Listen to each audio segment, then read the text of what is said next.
Welcome, everyone, once again to the SNIA on Data podcast. I am your host, Mark Brown, representing SNIA, and I am sitting with Parviz Peiravi, who is, and you can correct me if I pronounced your name wrong there, Parviz, who is the Global CTO for Financial Services at Intel and a member of the SNIA community. And I've been looking forward to this conversation with Parviz to talk about the challenges of data architecture when it comes to global financial trading and the financial services industry.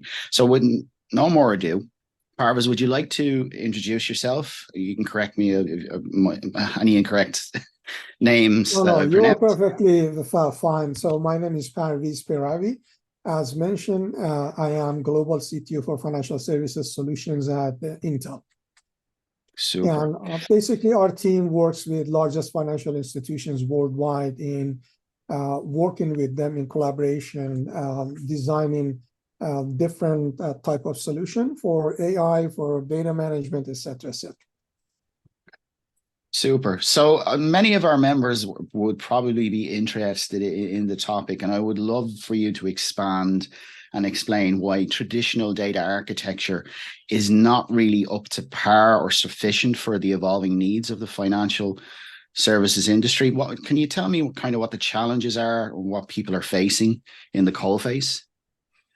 Yes. So we have been in an evolution of data architecture over the last 40, 50 years. But very slowly, unfortunately. The old traditional data architecture was very close to organizational architecture that was developed by different institutions, enterprises, etc.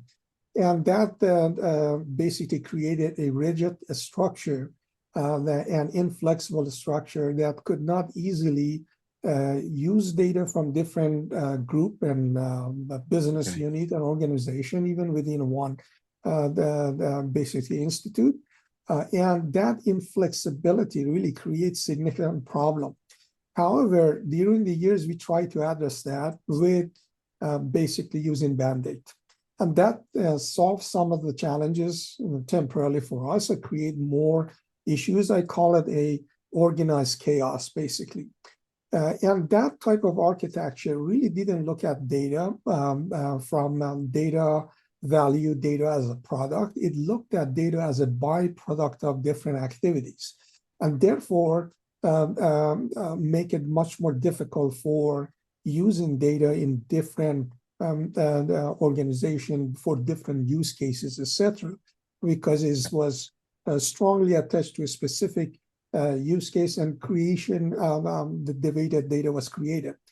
So this old architecture really, it's a major barrier for adoption of newer technology nowadays. And this is more obvious for everybody, especially with we are seeing that big data with artificial intelligence, we are seeing generative AI recently, is spreading everywhere.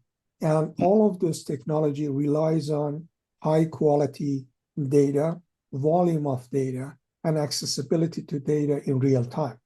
So that really is forcing and driving adoption of new ways to deal with old data architecture and creating the modern data architecture that is going to help them to actually use data and value data as should be. In last stage of that, hopefully, we are looking at data as a product. So that way we can utilize it even more effectively, because we treat it just like a product with risk associated with product, security associated with product, and so forth. So what are today in everyday financial terms, what are the key challenges that financial institutions face today when it comes to managing and utilizing data effectively? So one thing we have seen in the last 6-7 years at least, we are seeing that multinational regulations. So we have EU regulation, we got Chinese regulation, India has regulation, US has its own. Every country has its own regulations, and majority of, especially financial institutions, that they are multinational, they are dealing with all of those regulations. And so regulations that are directly affecting the financial institutions today. One of them is data sovereignty. That means you can move data from specific countries outside of that country. The other is data privacy, which is global. We are seeing a specific implementation of that with EU, with GDPR, and we have seen it with California recently, CCPA. And so we're going to see a lot more of that coming up. So that's number one challenge that we are facing. Secondly is really, we are talking about data silos. And that's come from the old architecture attached to a specific organizational structures and inflexibility of make the data accessible and being institutions being able to actually take a full potential of the data, which is require new data architecture and looking at data, and as I mentioned, like a product, developing modern data governance and associated policies and infrastructures. We're talking about master data, reference data management, metadata management, incorporating data observability, etc., as part of infrastructure that manage the environment. Cultural barrier is another aspect of it, especially we're talking about data literacy. From executive level all the way down to employee level, understanding data, what is data, value of data, and importance of data in daily life of an enterprise. And this is really become an important factor as we go forward. Security architecture, of course, it's something that we are seeing. Security has always been on top of every CTO, CISOs, and CEOs as well. With the recent activities that we are seeing, that require new type of architecture. You cannot really live with the security architecture of the past and trying to move forward and providing services that the customers are looking for or internal business unit are also looking for. So this is important to adopting security architectures that is multi-tiering. It's basically looking at the data, data security, the cyber security, and also looking at it from adopting a concept of zero trust. And last I want to mention, creating the metric for data evaluation. So data value, data quality, those metrics is going to help organization to deal with the challenges of adopting new architecture, etc. So you mentioned GDPR and CCPA, which are regulations, and I'm wondering, it's kind of a twofold question. So there are security concerns, certainly, and I'd be interested in what the top security concerns are for for the day-to-day operations of financial transactions, and also from how do data regulations such as GDPR and CCPA impact the way financial institutions are doing it today? Is that a big deal, and as well as the security concerns, and how is it impacting them, do you think? Oh, absolutely. So it's not just a regulation, but that infrastructure needs to be in place to be able to comply to those regulations. So right. It's not just looking at it from a hypothetical approach. Is a practical approach that we need to looking at it is that, do I have infrastructure in place to provide the accessibility to data to a customer? So if we are talking about basically GDPR, it's enabling customers to make a decision about their data. Now, is financial institutions infrastructures providing such capabilities to customers? And that goes back to, if they do, how they do it. Do they provide security on top of that? Because you are enabling customers to make a decision on their privacy perspective. But is this mechanism that you have in place is secure enough that provide that level of access to data? Right. And we are seeing other things that in Europe, like data, open banking, data sharing, they all require an infrastructure to comply with that. So yes, it's a major challenge for financial institutions to comply with those regulations if they don't have right infrastructure in place. Okay. So in terms of that, then you mentioned as well silos. So I'm just wondering how are institutions handling that silo data when they're moving to, say, there's a lot of movement to cloud-based solutions, and how is that transforming the way financial institutions handle and process data? That is why majority of financial institutions start looking at the modern data architectures and associated with that modern data governance.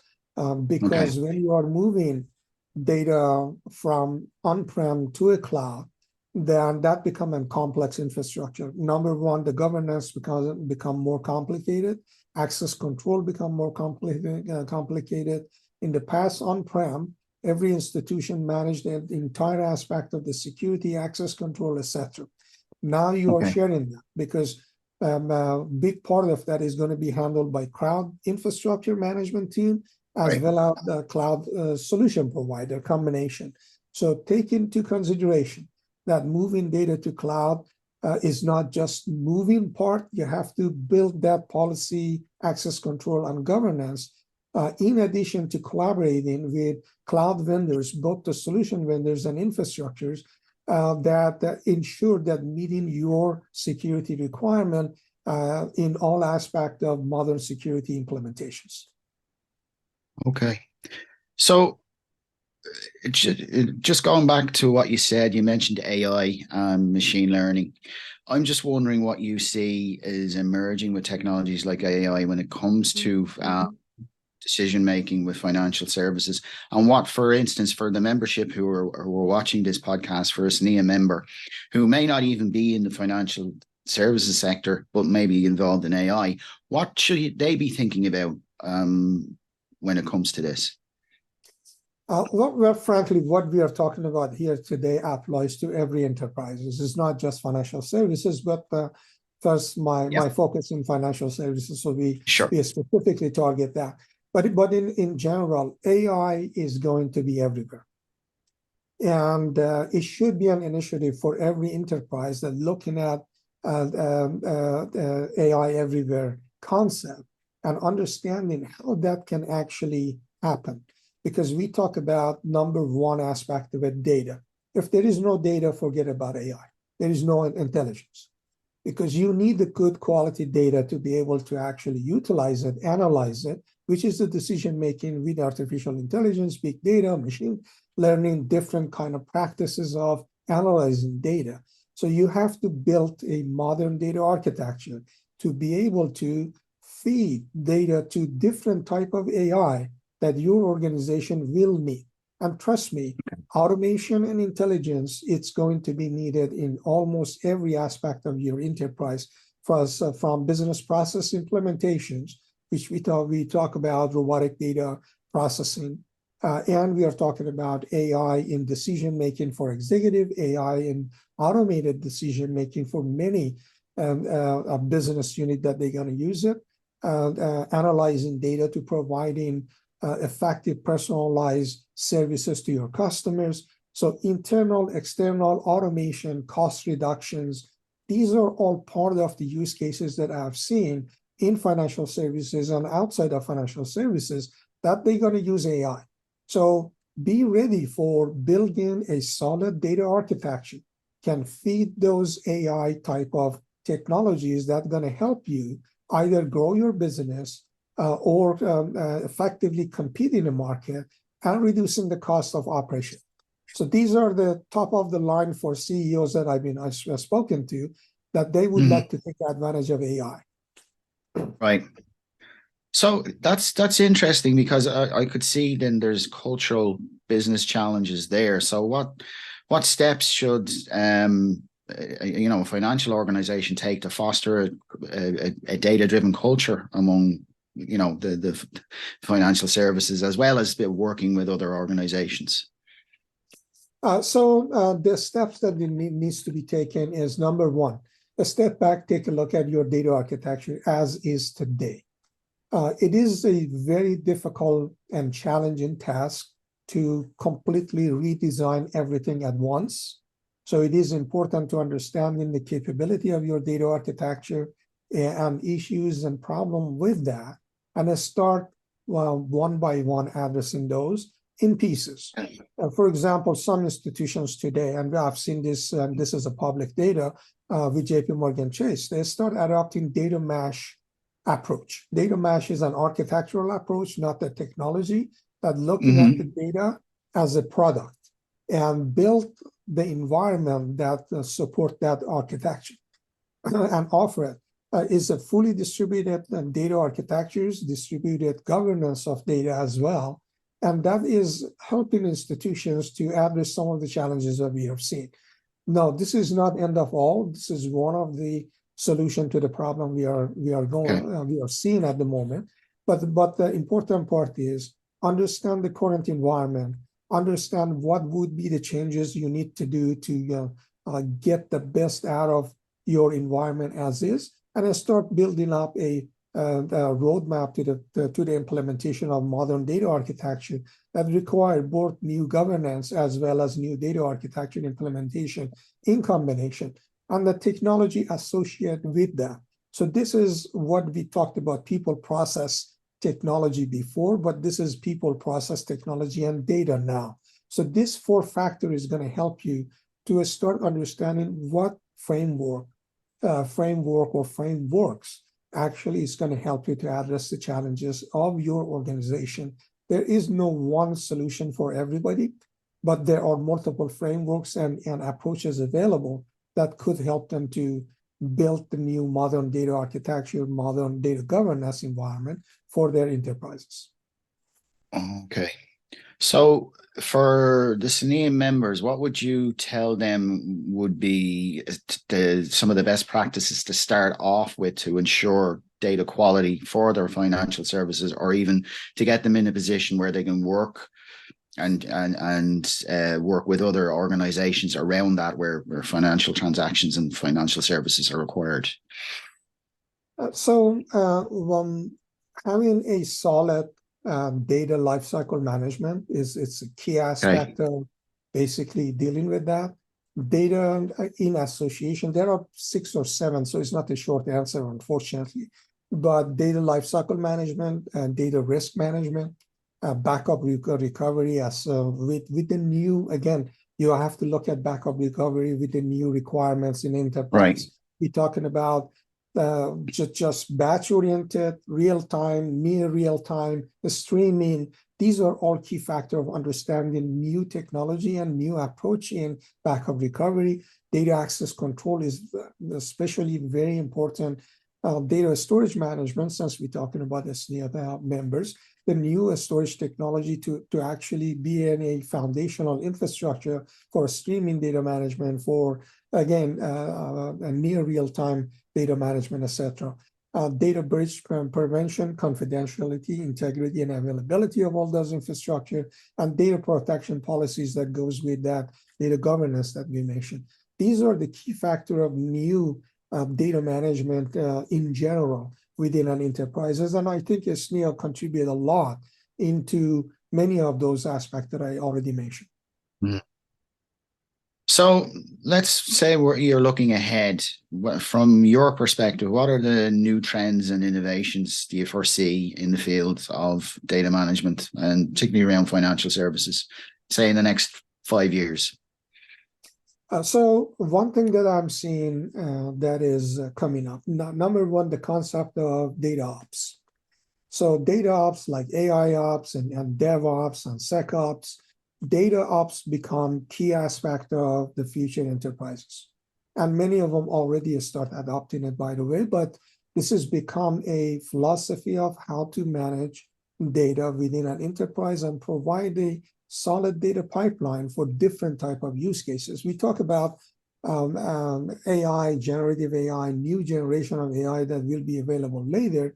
They all really depends on great data pipeline. And that's where data ops is going to help you to manage that data pipeline efficiently. Secondly, data observability. That's another aspect of new gen data architecture that needs to be in place to help you to understand how your data operate and within an enterprise, and basically pick up signals that show you there are issues with data flow that needs to be addressed, and that data observability really play an important role on that. As I said, new data architectures, so data mesh, data fabric, or fusion of these two, something that I'm seeing is coming because of these two addressing different aspects of the data architecture. But that's something that is already been in progress in terms of adaptations or adopting by different enterprises. Generative AI and AI in general is going to play an important role in managing the data, not only use data as basically to provide different type of insight, but also managing the data ops, helping you manage the data observability, analyze all of those data in real time, and automate a lot of these processes. So this you will see a lot of AI based technology that is going to help dealing with data complexity, data ops, and so forth. And that's a new type of technologies that we will see coming up. So you combine the new technologies, combining new basically architectural approach like data mesh I mentioned before, and new data governance, which is basically includes on-prem and cloud combination, a hybrid architecture that allow you to see your data, understanding how data is being used, and providing proof of data usage at any given time. And that's really goes with all of what we talked about, complying with regulations, understanding the security architecture, understanding the value of your data, and tiering your data security associated with that. And a combination of all that is going to be the future trend that we are seeing. We are seeing the start of that already.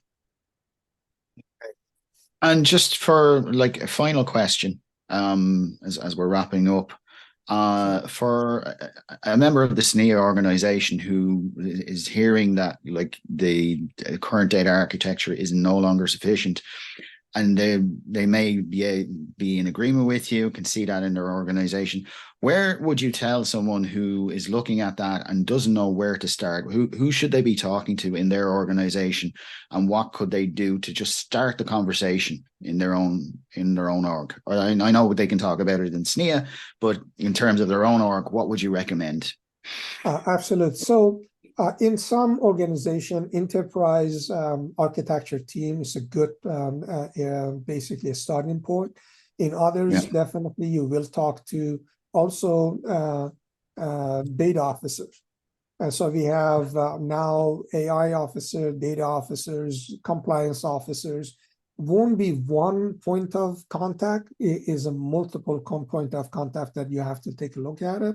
So chief data officer, chief analytic officer, chief AI officer, and enterprise data architects, and chief compliance officers. Those are the key stakeholders in actually designing, managing, collaborating of building this modern data architecture. And that's really what I will talk to as I spoke to different institutions. Those are my constituents and stakeholders that I typically talk to. Super. I appreciate that, Parviz. Now, how do people stay in touch with you? I know you're a member of the SNIA community, but is there any blogs or articles you're sharing? You have a website and so forth where people can follow you? Sure. The easiest way is actually through LinkedIn. So they can reach out to me through LinkedIn. I'll be happy to answer questions. And depends on what else they need to basically to address their issues, challenges, and curiosities. I'd be happy to do that. Super. I really appreciate the conversation. I'm sure that we could continue on and on because it's a big topic, especially when it comes to money. It's a big deal to everyone. As we move forward. But I really appreciate you coming on with us, Parviz. I would love to talk to you again in due course as things progress, and keep up with you. And thank you for your conversation. Any final thoughts before we end? I was just going to say one thing. Remember, when it comes to data, in God we trust. Everything else, everybody else has to show proof. So that's a fundamental thinking about data, how you deal with data. So that's the point that you need to do. But that's about it. I hope everyone enjoyed the conversation that we had, and looking forward to future conversations.